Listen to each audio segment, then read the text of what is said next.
अगला क्वेश्चन हमसे बोला गया है कि अम्ल को तनुकृत करते समय, ये अलग बता रहा था मैं, अम्ल को तनुकृत करते समय हम क्यों अम्ल में पानी नहीं डालते, पानी में अम्ल डालते हैं? उसका रीजन साफ है। क्या है रीजन? यदि हम अम्ल में पानी डालेंगे तो अम्ल उछल कर हम तक आ सकता है, इसलिए हम जो है, अगर किसी को वोमिट हो रही हो तो क्या खाना चाहिए? वोमिट हो रही हो तो वोमिट हो जाने देना चाहिए, कुछ खाना नहीं चाहिए। वोमिट की टैबलेट आती है वो खा सकते हो। अब तुम बोलना ये चाहोगे कि हम गाड़ी में जाते हैं तो वोमिट होती है, तो उसका रीज़न आपकी आंखें हैं, है ना। अगर आप आंखों को ध्यान से देखोगे, जब गाड़ी में बैठते हो तो सामने से जब देखो तो चीज़ें धीरे धीरे आप पीछे जा रही होती हैं, जबकि बगल में देखो तो चीज़ें स्पीड से जा रही होती है। हमारे उल्टी होने का कारण, वोमिट होने का कारण गाड़ी में बैठने पर सबसे ज़्यादा यही रहता है। हमारा माइंड उस चीज़ को एक्सेप्ट नहीं कर पाता है। सामने से देखोगे, सामने वाली स्क्रीन से तो रोड दिख रही है, बहुत धीमे धीमे आगे बढ़ रही होती है, जबकि साइड में जो है बहुत तेज़ी से स्पीड पीछे से पीछे जा रही होती है।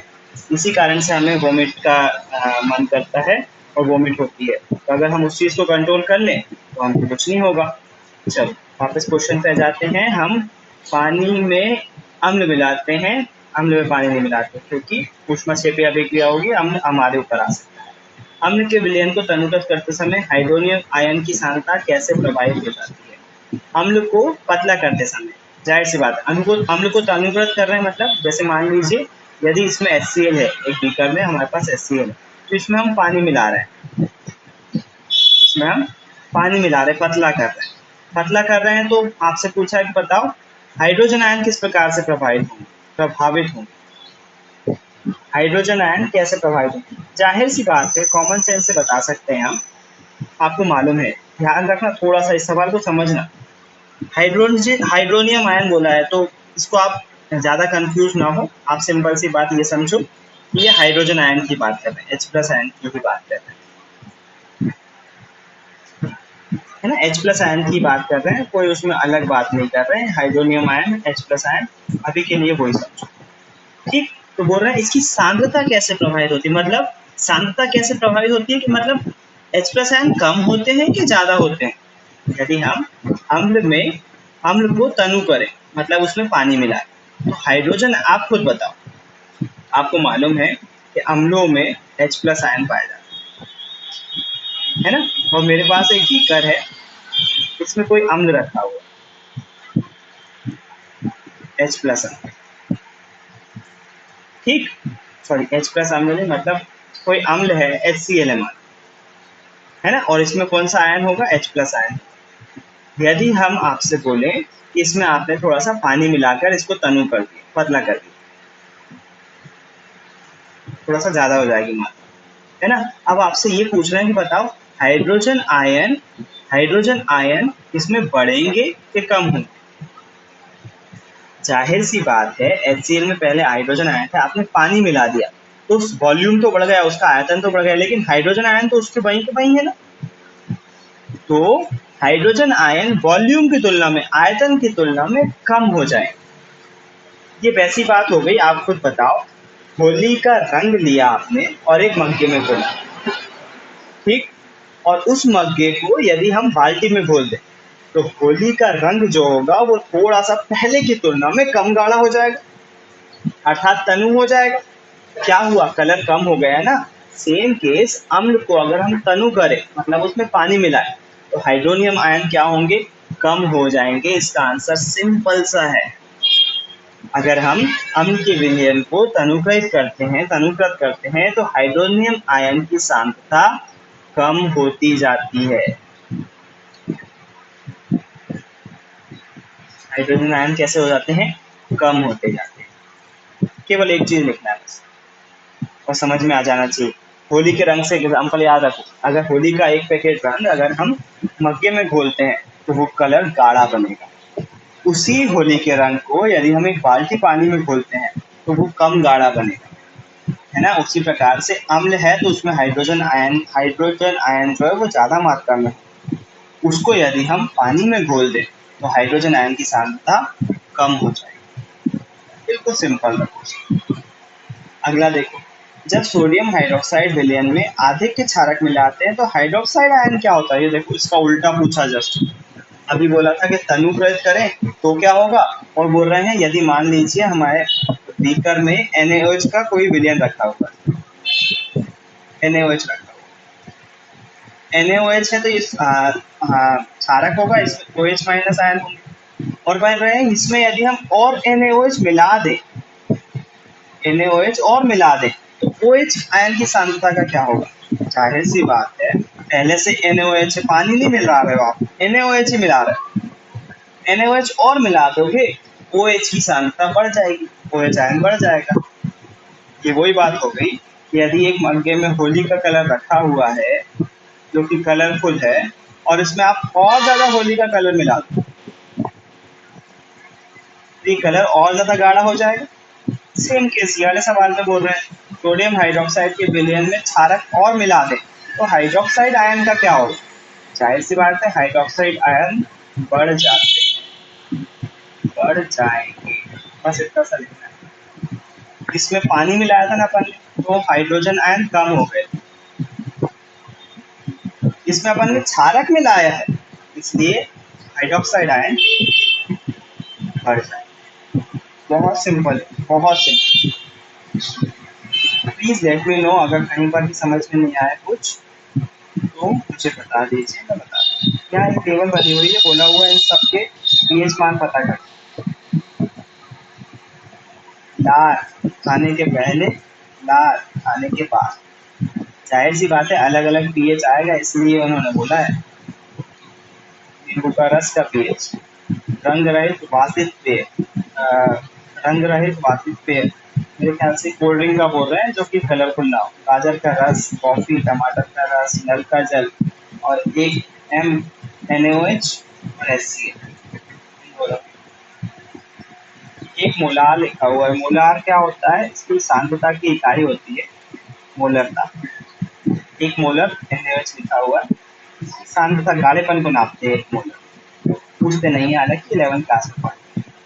सबके पीएच बताना है, पीएच का रंग कैसा था, पीएच मान कितना आया है लगभग, और उसकी प्रकार की प्रकृति कैसी, अम्लीय है या क्षारीय। मेरे ख्याल से स्कूल में करवाएंगे आपको, दोनों ही स्कूल। यहाँ पर अम्लीय वर्षा के लिए एक ऑब्जेक्टिव बनता है, तो प्लीज हाईलाइट कीजिएगा। अम्लीय वर्षा, शुक्र ग्रह का वायुमंडल सल्फ्यूरिक अम्ल से बना हुआ है, इसको भी आप जो है अंडरलाइन करेंगे, हाईलाइट करेंगे। और नीचे भी मिट्टी का पीएच पर कुछ नहीं है, लेकिन हाँ इसमें है एंटासिड पे बनता है ऑब्जेक्टिव, एंटासिड को हाईलाइट करेंगे। हमारे पेट में HCl निकलता है, इसको हाईलाइट करेंगे। एसिडिटी को दूर करने के लिए मैग्नीशियम हाइड्रोक्साइड, जिसको हम मिल्क ऑफ मैग्नीशिया बोलते हैं, इसको भी हाईलाइट करेंगे।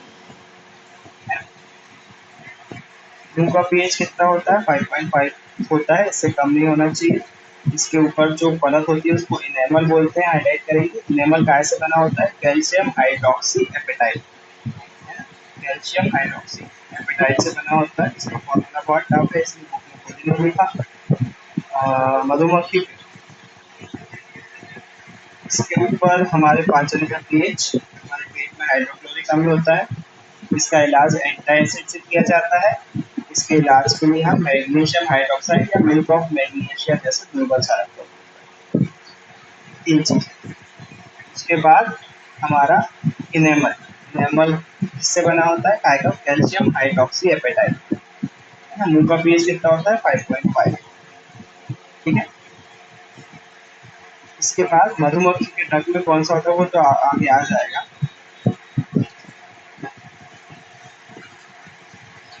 नेटल के पौधे का इलाज किससे होता है? डांक के पौधे से। नेटल के पौधे में मेथनोइक अम्ल होता है, यहाँ लिखा हुआ मेथनोइक अम्ल होता है, और हम डांक के पौधे की पत्ती रगड़ते हैं तो कुछ क्षारीय प्रकृति। ठीक है, नेटल और डांक सही जोड़ी में आ सकता है। नेटल पौधे का नाम है और डांक भी पौधे का नाम। नेटल जहाँ अम्लीय होता है, डांक क्षारीय होता है। इस टेबल को स्टार मार्क कर लेना, बेहद जरूरी है। ऑब्जेक्टिव में कुछ भी पूछ सकते हैं। टमाटर में कौन सा अम्ल होता है, इमली में कौन सा अम्ल होता है, चींटी के डंक में कौन सा अम्ल होता है, मधुमक्खी के डंक में कौन सा अम्ल होता है। आपके पास 2 बिलियन है, आपके पास दो विलयन ए और बी है। विलयन ए का पीएच मान 6 है, जबकि विलयन बी का पीएच मान 8 है। किस विलयन में हाइड्रोजन आयन की सांद्रता अधिक है? कौन से में हाइड्रोजन आयन ज्यादा होगा? इनमें से कौन सा अम्लीय, कौन सा क्षारीय? एक विलयन का मान पीएच 6 है और एक का पीएच मान 8 है। कौन सा अम्लीय? क्या ये अम्लीय होगा या ये अम्लीय होगा? आप बताओ कौन सा विलयन अम्लीय होगा, पीएच मान 6 वाला कि पीएच मान 8 वाला? अम्लीय पूछा। हम लोग का पीएच कितना होता है, 7 से ज्यादा कि 7 से कम?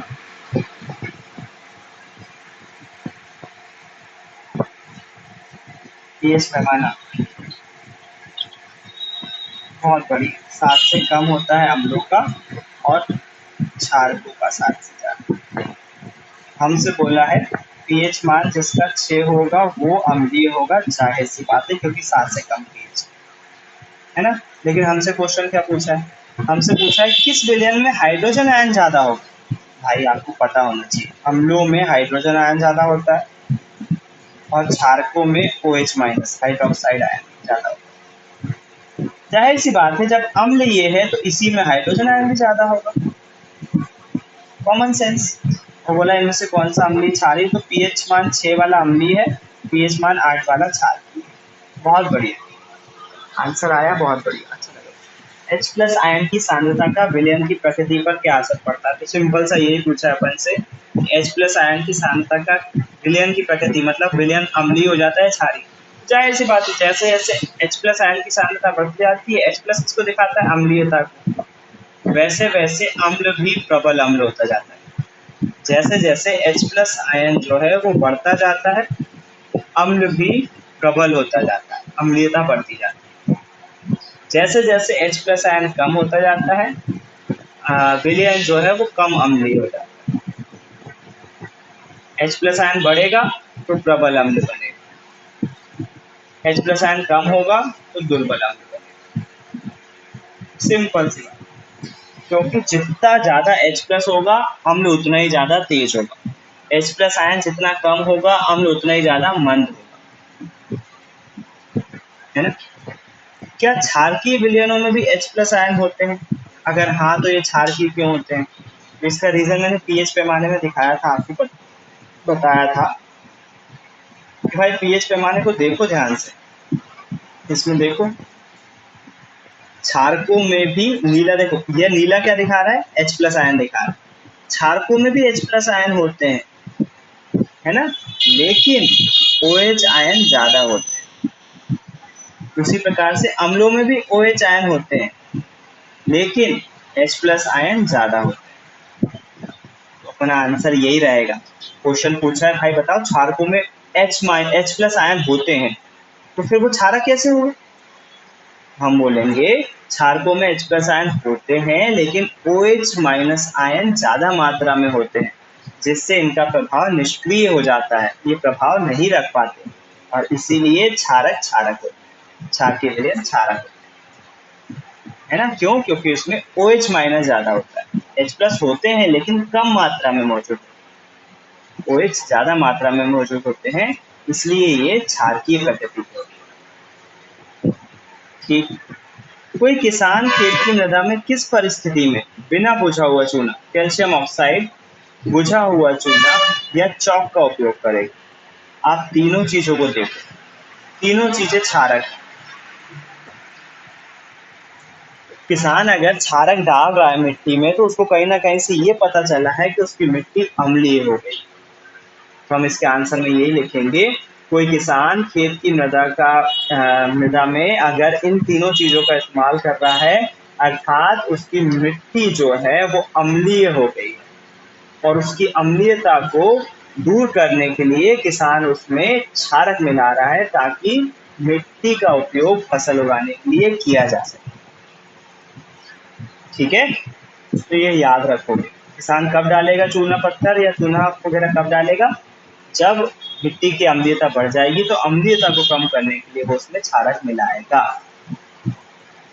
आगे बढ़ते हैं।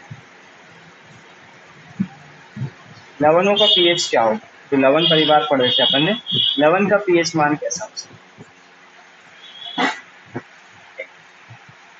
एक्चुअली में लवण कैसे बनते हैं, सुनना ध्यान से। लवण बनते हैं अम्ल और क्षारकों को मिलाने पर। अम्ल और क्षारक आपस में मिलकर बनाते हैं लवण। ठीक, अगर हमने प्रबल अम्ल लिए और दुर्बल क्षारक लिए तो जो लवण मिलेगा ना वो अम्लीय होगा, क्योंकि प्रबल अम्ल लिया था।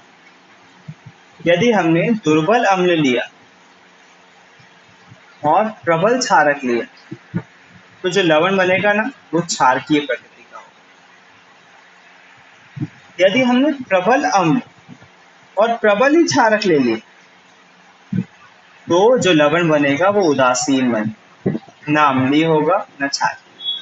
यदि हमने दुर्बल अम्ल लिया और दुर्बल ही क्षारक लिया तब भी जो लवण बनेगा वो उदासीन बनेगा। समझ रहे हो उसको? यहाँ पर यही लिखा हुआ है, प्रबल अम्ल और प्रबल क्षारक के पीएच का मान 7 होता है, ये उदासीन। प्रबल अम्ल दुर्बल क्षारक का पीएच मान 7 से कम होता है, ये अम्लीय होता है। प्रबल क्षारक और दुर्बल अम्ल के लवण का मान पीएच से 7 से अधिक होता है, क्योंकि ये क्षारकीय प्रकृति। सिंपल सा फॉर्मूला बस यही याद रखो आप, जो अभी मैंने बताया है। लवण कैसे बनते हैं, अम्ल और क्षारक को आपस में मिलाओ तो लवण बनता है, और साथ में पानी भी बनता है, लेकिन लवण की बात करते हैं उदासीनीकरण की प्रोसेस। अगर हमने प्रबल अम्ल लिया तो जाहिर सी बात है तेज होगा अम्ल, और दुर्बल क्षारक लिया तो लवण बनेगा तो, लेकिन वो अम्लीय हो, क्योंकि हमने प्रबल अम्ल लिया। यदि हमने दुर्बल ले लिया अम्ल और प्रबल क्षारक ले लिया तो जो लवण बनेगा वो क्षारकीय प्रकृति का होगा। अगर दोनों दुर्बल लिए या दोनों प्रबल लिए तो उस केस में उदासीन होगा, उसका पीएच मान 7 है। क्षारकीय का 7 से ज्यादा होगा, अम्ल का 7 से कम। बिल्कुल सिंपल सा लिखा हुआ है, ये बहुत अच्छा लिखा हुआ है, इसको हाईलाइट कर लीजिएगा अगर ऑब्जेक्टिव बन सकता है, देना चाहे टीचर। इतना ज्यादा कठिन नहीं है कुछ। आगे बढ़ते हैं अपने लवण परिवार की तरफ आते हैं। कैसे लवण परिवार में क्वेश्चन आते नहीं है। पहला क्वेश्चन, CaOCl2 CaOCl2 यौगिक का प्रचलित नाम पूछा हुआ, किस नाम से जानते हैं, जिसको हम ब्लीचिंग पाउडर के नाम से जानते हैं। प्रचलित नाम ब्लीचिंग पाउडर। उस पदार्थ का नाम बताइए जो क्लोरीन से क्रिया करके विरंजक चूर्ण बनाता है। बुझा हुआ चूना CaOH का होगा, कैल्शियम हाइड्रोक्साइड, इसी से बनती है ना। इसको अपन ने क्लोरीन गैस से क्रिया करवाई तो विरंजक चूर्ण बना। आंसर आ जाएगा CaOH का होल ट्वाइस, मतलब कैल्शियम हाइड्रोक्साइड। क्योंकि आपका इंटरनेट का इशू है इसलिए अटक रही हूँ, मेरी तरफ से कमी नहीं। इंटरनेट स्लो है सपना, जगह चेंज करो, इंटरनेट तेज करो, इसलिए अटक रही है। स्पीड चेक करो ना, आप अपनी स्पीड चेक करो, fast.com पे स्पीड पता चल जाएगी, अपने आप पता चल जाएगा।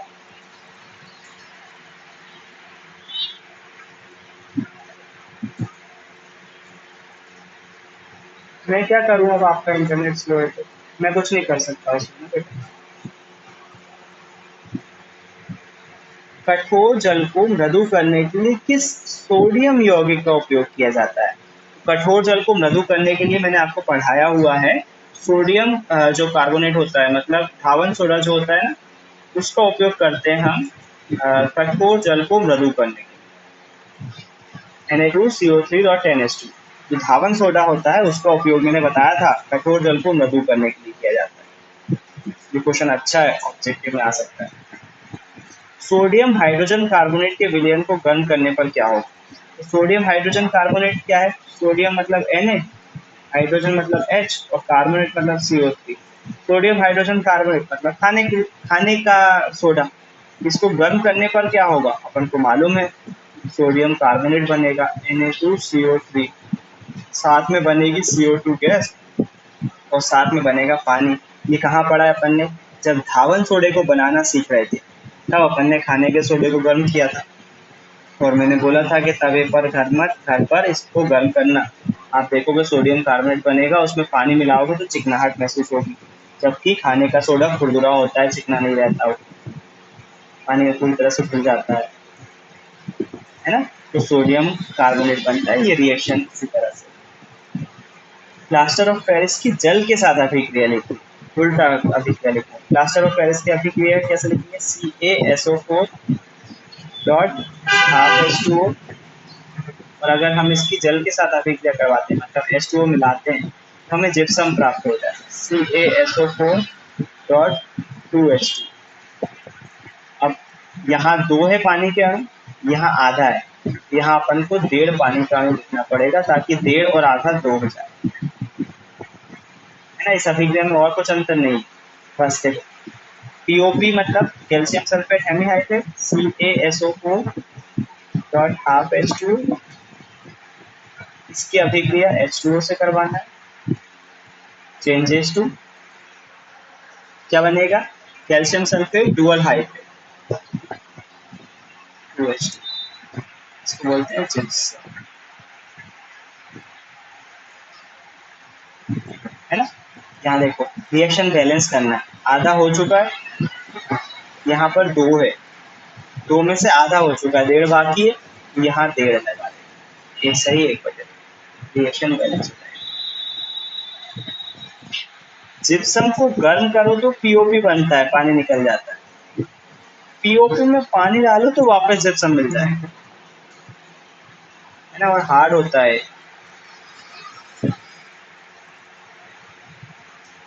अब आ गए हम अपने अभ्यास की तरफ। कोई विलयन लाल लिटमस पेपर को नीला कर देता है, लाल को नीला करते हैं क्षारक, करते हैं ना। इसका पीएच क्या होगा? क्षारकों का पीएच 7 से ज्यादा होता है, और 7 से ज्यादा केवल इसमें 10 दिख रहा है, आंसर क्या होगा? 10। लाल को नीला कर रहा है कोई विलयन, तो उसका विलयन का पीएच जो है वो 7 से ज्यादा होगा, मतलब 10 होगा। कोई विलयन अंडे के पिसे हुए कवच से अभिक्रिया करके गैस उत्पन्न करता है जो चूने के पानी को दुधिया कर देती है, चूने को पानी को दुधिया करती है CO2 गैस।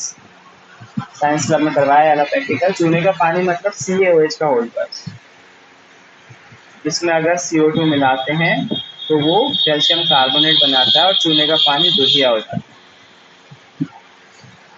ये प्रैक्टिकल करवाना चाहिए आप, बहुत अच्छा। हमसे बोला हुआ है कोई विलयन अंडे के पीछे पिसे हुए कवच से अभिक्रिया करके गैस उत्पन्न करता है CO2, अंडे के कवच में होता है CaCO3, और इससे किसी की अभिक्रिया करवाना है तो वो चूने के पानी को दुधिया कर दे, CO2 बनाए और कैल्शियम क्लोराइड बनता है, HCl होगा, आंसर होगा HCl, है ना।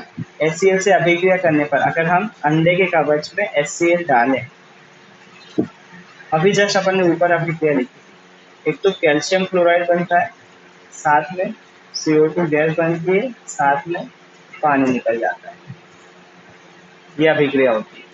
अंडे के कवच में कैल्शियम कार्बोनेट होता है, CaCO3, जो अंडे का व्हाइट वाला पीस होता है, उसके अंदर का नहीं, बाहर का कवच, वो कैल्शियम कार्बोनेट का बना हुआ होता है, उसमें अगर हम अम्ल मिलाएंगे HCl तो हमें कैल्शियम क्लोराइड मिलेगा, CO2 गैस निकलेगी और पानी बनेगा, आंसर हो जाएगा हमारा HCl।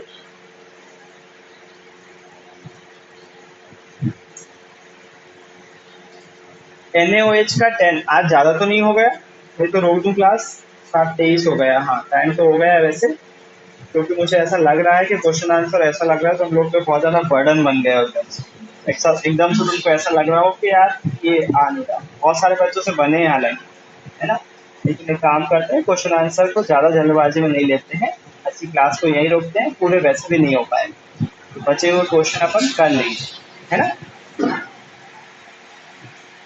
तो आज के लिए इतना ही रखते हैं, उम्मीद है आपने कुछ नया सीखा होगा, कुछ नई बात पता चली होगी, बहुत सारी बात करी है। आज के लिए इतना ही रखते हैं, कल क्वेश्चन आंसर कंप्लीट करेंगे, सुबह आपकी मैथ की क्लास है 20 है 8 से 9, कोशिश करूंगा उसको रिकॉर्ड कर लूँ। अच्छा, नहीं, बाय, गुड नाइट, जय गुरु सभी को।